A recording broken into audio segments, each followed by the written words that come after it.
والله والله اسلام عزیزی ما و شما پاکترین و مقدسترین دین است. مسلمان هرگز عقیب مانده نیست. زیاده از 4 تریلیون دلار است. سال 2008 همون بحران اقتصادی که شد و همون کریزیسی که شده بود، سبب اساسیش همین ربا و کردیت است.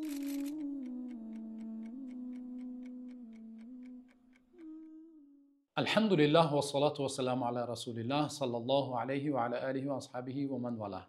دوستان عزیز، السلام علیکم و رحمت الله و برکاته. هفته گذشته ما درباره کردیت صحبت کردیم و الحمدلله خیلی شرح و کامنتاری های زیاد شد. زیاده از 100 کامنتاری شد در آن و سوال های خیلی مهم هم زیاد شدند. بعضی ها پرسیدند که ما چگونه به ربا دست نزده چیکار کنیم، ماشین خریم یا خانه خریم. به مانند همین سوال های مهم و انشاءالله به این سوال ها جواب میدهیم امروز. و پیش از آنه که ما به این سوال ها جواب گردانیم، یک چند بعضی کامنتاری هایی که بود به همون ها گفتنی ها داریم و در عموم اگر گیریم همون نفرهایی که در همون شرح و کامنتاری ها نوشتند، آنها 3 نمود یا 4 نمود هستند. بعضی نفرهایی هستند که دشنام دادند، سخنهای قبیح هم گفتند، آنها را ما به الله میسپاریم. و بعضی نفرهایی هستند که گفتند که ما اعتراف میکنیم، ما ندانستیم، ما به ربا دست زدیم، پشیمان هستیم. گفتند الحمدلله وقتی سخن حق را شنیدند قبول کردند و نه همه انسان میتواند وقتی سخن حق را میشنود قبول کرده. انسانهایی هستند که قبول کردند الحمدلله و بعضی نفرهایی هستند که در دلشان شبهه پیدا شد یا سوال کردند گفتند، یا بعضی نفرها گفتند که آن فایده های بانکی که هست آنها ربا نیستند. دوستان عزیز، اولا یک چیز مهم را برایتان گفتنی هستم. علامه یوسف قرضاوی رحمت الله علیه یک کتاب دارند به نام فوائد البنوک هی الربا المحرم. فایده های بانک، همون فایده ها و پرسنت هایی که بانک میگذارد همون ربای حرام کرده شده الله است. نام کتاب چنین است. در مقدمه همین کتاب ایشان گفتگی هستند که وقتی من همین کتاب را تالیف کردم، یک چند نفرها و من گفتند که میدانی تو ضد که ها برآمده ایستاده ای؟ آیا میدانی در پس همین ربا که ها هست، دولت ها هست، بانک های بزرگ هست؟ تو ضد یک طوفان بزرگی که امروز در عالم ربا را پهن کرده ایستاده است، ضد همون برآمده ایستاده ای. ولی ایشان را این من نکرد، این چیز باز نداشت و انشاءالله بنده نیز از الله حق سبحانه و تعالی امید دارم که الله همراه ما است و این چیز حرامی که قطعا حرام است و ربا است، همیشه از الله دعا میکنم که الله ما را بر این حقیقت استوار نگه دارد. ثانیا، کردیت خود همین کلمه معنای چی را دارد؟ قرضی که بانک با فایز و با فایده ربا میدهد همین را دارد. اما آن چیزهایی که امروز رسراچکه میگویند و دیگر چیزها میگویند، همه همونها اگر ما ببینیم گرچنده در اصطلاح کردیت داخل نشود هم، اما همه آنها اشتراف دارد، پینه دارد، فایده هایی دارد که اعتراف کردن به همون ربا انسان را مقرر می سازد. انسان باید اول همون ربا را اعتراف کند، سپس همون رسراچکه ربادار را قبول کند و بگیرد. پیش از شما خریدن به همون رسراچکه شما امضا میگذارید به چی؟ به پینه، به اشتراف های ربوی، فایده های ربوی شما امضا میگذارید. یعنی من راضی هستم به چی؟ اگر کمی تأخیر کنم من به همون پینه ای که یا ربایی که تو میمانی، فقط در اینجا نام چی میکنم؟ نام تغییر مییابد، اما همون چیز است. همون ربا است. ما نام وی را تغییر دهیم یا ندهیم چی است؟ همون ربا است. پینه میگوییم، اشتراف میگوییم، دیگر چیز میگوییم، چی است؟ وقتی تأخیر میشود مبلغ زیاد میشود. همچنین نفرهایی بودند که گفتند این در دور پیامبر بود 1400 سال پیش، امروز بانک ها پیدا شده است و اینو و به این چیز البته شخص عاقل قبولم نمی کند. آن عرقی که 1400 سال قبل حرام بود امروز هم حرام است، گرچند نامهایش را عوض کنند. و آن ربایی که 1400 سال قبل حرام است و حرام بود با قرآن و سنت با دلیل های آشکار امروز هم حرام است. بانک میدهد، دیگر کس میدهد، همش همون حرام میموند و تغییر نمییابد. ما گفته نمیتوانیم که 1400 سال قبل رقص و خمر و دیگر چیزها حرام بود امروز حلال است. با مانند همین 1400 سال قبل که ربا حرام بود و تا روز قیامت حرام باقی میماند. بنابراین دوستان عزیز، به نام کردیت های حلال وجود ندارد. آن بانک های اسلامی که هست و عملیاتی که در بانک های اسلامی میگذرد از این چنانی که دعوا دارند کردیت های حلال از آن کلا فرق میکند و در اصل فرق دارد. و انشاءالله امروز کمی درباره همون چنانی که گفتیم سوال جواب ها هست و آن انشاءالله جواب میدهیم. اولین سوالی که برادر دادن با همون شروع میکنیم. یک برادر میپرسد که مسئله ماشین ها، نفرها ماشین میخرند در مسکو در روسیه. صورت مسئله چنین است: ماشین نرخش 1 میلیون است و من قدرت خریدن ماشین را ندارم، لیکن فروشنده به من امتیاز میدهد و ماشین را 1,200,000 به مهلت 3 سال تقسیم کرده میدهد و من به همین راضیم. چی حکم دارد؟ آیا ربا هست یا ربا نیست؟ خب جواب این مسئله چنین است. برادر عزیز، اگر شما از بانک های ربوی گیرید، آن بانک های ربوی حتما شرط ربا را دارد.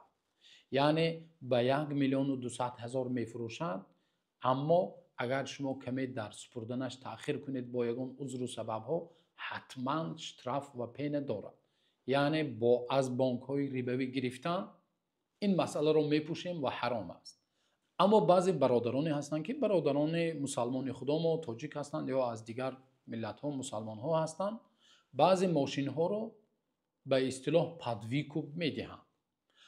با بعض شرط ها جایز است. شرط مهمش همین است که وقتی به شما به مهلت 3 سال میدهند به 1,200,000، شرط از همه اساسی اش همین 1,200,000 برادر عزیز هرگز تغییر نیابد. اگر گوید که به 3 سال میدهم، اگر تغییر دادی 1,200,000 نه 1,300,000 میتی، الکی شرط ربا در این وجود دارد، پیدا شد و جایز نیست. ولی اگر گوید که همین 1,200,000 به مهلت 3 سال، این رو بانک های اسلامی نیز بیع المرابحه، بیع التقسیط بالتقسیط، یعنی قسم قسم کرده اجازت میدهند. بنابراین این جایز است و این چیز در وقت پیامبر صلی الله علیه و سلم هم شده است. بریره رضی الله عنها، یکی از صحابه زنها، در وقت پیامبر صلی الله علیه و سلم غلام بودند، کنیز بودند و برای خودشان را آزاد کردند. از همون نفرهایی که زیر دست همون کنیز بودند خواهش کردند که من خودم را از شما میخواهم بخرم ولی پول نقد ندارم، اگر شما راضی شوید. این را مکاتب هم میگویند، یعنی کنیز یا غلام به صاحبش میگوید من به تو به مهلت فلان قدر چیکار میکنم، مبلغ میسپارم و من در آخر آزاد شدن میخوام. مثلا به مهلت 10 سال من هر سال به تو فلان قدر مبلغ میدهم و بعد 10 سال یا بعد چنانی که در سوال آمده است در 3 سال من آزاد میشوم. و همین کار شد و پیامبر صلی الله علیه و سلم چیکار کردن؟ اقرار کردن. یعنی این هم ماننده به همین قسم قسم انسان میتواند خرد. پیامبر صلی الله علیه و سلم این چیز را اعتراف کردن. شرط های مهمش گفتیم که مهلتش معین باشد، نرخش معین باشد و شرط زیادتی در نرخ نباشد. برادر عزیز، خوب میگذاریم به سوال دیگر. یک برادر میگه السلام علیکم، موضوع ربا را گوش کردم، یک سوال داشتم. در تیجه جمهوری تاجیکستان بانک، دوستان عزیز ما نام بانک ها را نمیگیریم، نام یگان مؤسسه ها شرکت ها را نمیگیریم. این برادر نام شرکت، نام هم بانک را گرفتند، ما این را نمیگوییم. فعالیت میکنند، با مشتریان قرض بی فایز میدهند. چگونه بی فایز؟ صورت مسئله چنین است. مثلا سوپرمارکت یا زاپرافکا می‌داریم، پول نداریم، توسط همین کارت خرید میکنیم، بعد مهلت مقرر شده بازپس میگردونیم. همون بانک باشد به صاحبکاران شرطنامه همکاری دارد، از فایده آنها حق میگیرد. مثلا تا 3% فایده سوپرمارکت یا زاپرافکا رو میگیرد. ما در این کار شریک هستیم. یعنی تو با همون کارت بانک میروی، از یگانجا خرید میکنی، از تو فایده نمیگیرد بانک، فقط از همون مغازه یا از زاپرافکا، از کجایی که باشد، با همونها شرطنامه دارد، از همونها میگیرد. آیا همین جایز است؟ جایز نیست. در این مسئله 3 قول هست. بعضی از اهل علم جایز نیست گفتن، زیرا اینکه کل قرض جر نفعا فهو ربا، در حدیث آمده است هر قرضی که منفعت را جلب میکند، فایده دارد، چی است؟ ربا است، چنانکه که در حدیث آمده است. بعضی از اهل علم جایز نیست گفتن، اما بعضی مجلس های فقهی، مجمع های فقهی، اکادمی های بزرگ گفتند که صورت مسئله چنین است که او برای او مزاج میبیارد. یعنی همچون میانه رو برای میانه رو شدنش، برای مزاج آوردنش، با گفتی خدا ما همچون دلال حق گرفته ایستاده است، بنابراین برای قرض دادگیش نه، بلکه برای دلال شدنش، برای میانه رو شدنش جایز است، زیرا اینکه مزاجان رو، مشتریان رو برای او آورده ایستاده است. بنابراین جایز است به یک شرط. شرطش چی است؟ شرطش این است که با پول نقد و با کارت بانک هر دو نرخ یک خیل باشد. بعضی اگر گوید که نقد دهی فلان پول است، اگر با همون کارت گیری، اگر با کارت همون بانک قیمت‌تر است، در این حالت جایز نمی‌شود، زیرا اینکه در نرخ فرقیت پیدا شده ایستاده است. در پول نقد دیگر است و در کارت دیگر. در چنین حالت جایز نیست و حرام است. اگر پول نقد و کارت بانک هر دو نرخ یک خیل باشد، با همین شرط جایز است. خوب، میگذاریم به سوال دیگر. باز یک برادر میگوید السلام علیکم و رحمت الله و برکاته. استاد یک سوال داشتم. اگر از نوسترایک‌ها خانه خرید، مقصد بنا را نو سر کرده باشند، یک مقدار مبلغ میسپاری و در دوام ساختمان تا به انجام رسیدن بنا مبلغ باقی مانده را هر ماه سپاری، درست است؟ التماس جواب میدادید. یعنی امروز خانه ها رو حالا بنا نکرده میفروشند، آیا همین جایز است یا جایز نیست؟ یک حدیث داریم ما، پیامبر صلی الله علیه و سلم میگویند که هر آن چیزی که در دست نداره آن را فروختنش جایز نیست. بنابراین این برادر پرسیده ایستادند که خانه بود نشده را چخیل میخریم، آیا جایز است یا جایز نیست؟ امروز شرکت ها پیشنهاد کرده ایستادند آیا خریم گناهکار میشویم یا گناهکار نمیشویم؟ البته این را شریعت اسلامی بیان کرده است و در فقه اسلامی ما یک چیز را داریم که بیع سلام و بیع استثناء. این قرارداد سلام یا استثناء میگویند. استثناء به معنای است که شما یک چیز را به اصطلاح زکاز میکنید. یک چیزی که حالا نشده است، همون نفر باید سازد، باید بنا کند، همون را اهل علم اجازت دادند و این در حدیث ها هم آمده است و در وقت پیامبر صلی الله علیه و سلم این کار شده است. همچنین پیامبر صلی الله علیه و سلم مثلا منبر خود را، پیامبر صلی الله علیه و سلم یک نفر دوریدگر بود یا همون نفری که با چوب و تخته کار میکند، با همون نفر گفتند تو برای من چیکار کن؟ یک منبر بساز و من از تو میخرم. پیامبر صلی الله علیه و سلم این چیز را برای او فرمایش دادند. اون چیزی که وی حالا نیست، وجود ندارد، پیامبر صلی الله علیه و سلم فرمایش دادند. این را استثناء میگویند. یا پیامبر صلی الله علیه و سلم میگویند یک انگشترینی داشتند که پیامبر صلی الله علیه و سلم برای همون نفری که زرگر است میسازد همین چیزها را فرمایش داده بودند. و همچنین در قصه اسکندری که در ذوالقرنین در سوره کهف آمده است، ذوالقرنین میگوید به همون نفرهایی که از او میگویند برای ما یک صد بساز، میگوید بله شما برای من مبلغش را دهید و من برای شما چیکار میکنم؟ همین صد را، هر آن قوتی که الله برایم داده است، من با همون قوت میسازم آن را و اگر شما کمک کنید همراه من، همون صد را، همون چیز را همراه میسازیم.